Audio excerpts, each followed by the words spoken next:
Արտոմ Սիմոնյանը Ջրաձորի գյուղսովետում է աշխատել, իսկ արդեն 50-ականներից Ամասիայում։ Կրկին խոշորացում էր, համայնքներն իրար միացվեցին։ Այդ համակարգում ունեցած 8 տարվա աշխատանքային փորձը թույլ է տալիս հետևություններ անել։ Տարբերություն կգծեն։ Սուզե որ կսեն տարբերություն չեն գծի։ Տարբերություն կգծեն որ այն ջուղը լավ բան է, ասենք արդյունք ունեցավ, այն ջուղին կաշեն, այս ջուղը ան այս ջուղի փողը կերտա իրան բուջեն, չէ, ջուղապետի համանտի բուջեն կերտա, համանտի բուջեն համես ջուղի փողը կխարջի, համեն ջուղի փողը կխարջի, էդի կա։ Հայաստանում վարչատարածքային բարեփոխումների շարունակությունն ապահովելու նպատակով նախատեսվում է իրականացնել համայնքների խոշորացման ևս 13 պիլոտային ծրագիր։ Օրենսդրական փոփոխությունների փաթեթն ընդունվել է կառավարության նիստում։ Շիրակի մարզում կձևավորվի 4 փունջ՝ Ամասիա, Աշոց, Քսարապատ, Արփի։ Ջրաձոր, Հովտում, Բանդիվան, Արիգնադեմ, Կտաշեն, Բյուրական, Մեղրաշատ, Ողջի եւ Ամասիա համայնքները միավորվելու են Ամասիայի փնջում։ Ջրաձորցիներն օրինակ դեմ են որոշմանը, պատճառները տարբեր են։ Յուղը անդեր կմնա, որովհետև տեղում եթե ղեկավար չեղավ սուտ տեղնի։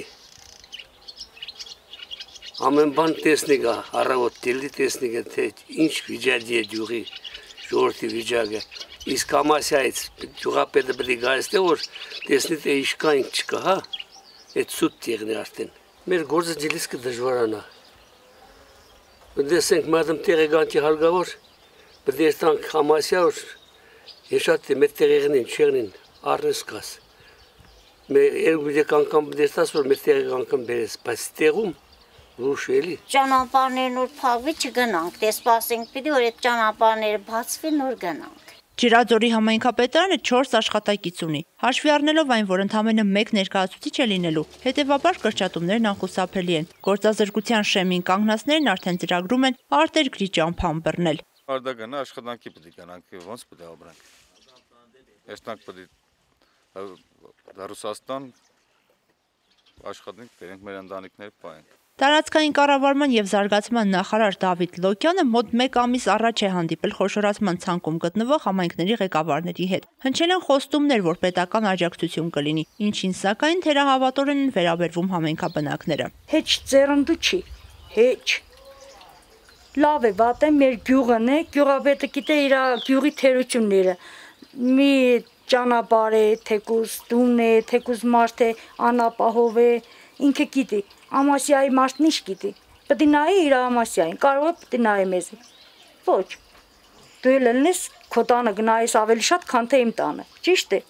Նույն բանն է։ Ինչ է ենթադրում խոշորացումը։ Օրինակ Ամասիայի փնջում միավորվող բոլոր համայնքները կարող են իրենց տեխնատորին առաջադրել թիմ ընտրություններում։ Արդյունքում ընտրված համայնքապետը յուրաքանչյուր համայնքից ներկայացուցիչ կնշանակի։ Արիգնադեմի համայնքապետը թեև պատրաստվում է առաջադրվել, սակայն վստահ չէ, որ այլ գործոններ չեն ազդի ընտրությունների ընթացքի վրա։ Երբ ես ընտրվել եմ, եղել է 24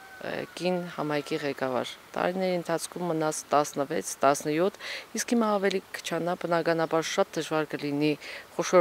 խոշորացված համայնքներում պայքարել տղամարդկանց հետ, մանավանդ այստեղ կգնա արդեն գովազդելը,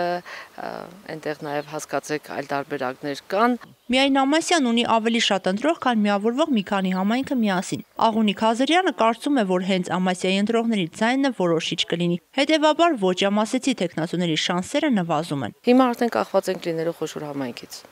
Պետք է ունենալ կատարյալ լավ զարգացած պահանջկոտ ավագանի, որ կարողանա փոքր համայնքի ձայնը հասցնել։ Այսինքն մեծ համայնքից լինելու է մի քանի համայնքի ավագաններ, իսկ փոքր համայնքներից ընդամենը 1 ավագանի ներկայացուցիչին չհաշվենք, որտեղ իր ձայնը այնքան էլ որոշիչ, երևի ընդհանրապես որոշիչ չի լինելու։ Ապա սկզբնական շրջանում գյուղերում կկատարեն 1 գործ, մեծ գործ,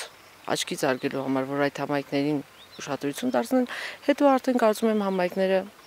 լճացում կգնան։ Չնայած կարծիքներին ու դժգոհություններին, խոշորացումն այլևս անխուսափելի է։ Սեպտեմբերի 13-ին կայանալիք ընտրություններն արդեն այս ձևաչափով են լինելու։ Դավիթ Լոկյանը խոստացել է կրկին այցելել համայնքներ ու լսել բնակիչների կարծիքները գործընթացի վերաբերյալ, բայց ինչպես երևում է, դրանք այլևս էական նշանակություն ունենալ չեն կարող։ Մեր համայնքները կայունացած չեն, զարգացած չեն, չունեն համապատասխան ռեսուրսները, որ ասենք մեխանիզմը արդեն աշխատել է, միացնեն այդ մեխանիզմը ինքնինստինկտյան աշխատի։ Դա է դժվարությունը։ Բյուջեից է կախված ամեն ինչ։ Եթե բյուջեն նորմալ բյուջե լինի, մենք կփորձենք ամեն տարի ես ասեմ, Ամասյան կամ մեծ խնդիրներ չունի, ավելի շատ մարդիկ դες վախենում են, դե Ամասյան ընդրվի, ասենք թեկուզ եւ ես ընդրվեմ, գուցե ամեն ինչ Ամասյան, ոչ, ես դուք չէի կարող ասել։ Ամասյան ունի Գագիկ Խաչատրյան, ֆինանսների պետեկամուտների նախարարը, ինչքան օգնեց Ամասյանին զարգանալու։ Նույնը չարեց Արեգնադիմի համար, նույնը չարեց մեկ այլ համայնքի համար։ Բնականաբար սա այսպես եկել է, այսպես էլ լինելու է։ Մեծ համայնքը որտեղ լինելու է եւ ղեկավարը լինելու է Ամասյայից, բնականաբար առաջին հերթին ամեն մարդ կրակը քաշի իր կողմը, հետո նոր մնացածներին։ Նազելի Էլբակյան, Արթուր Մարգարյան, այսօր։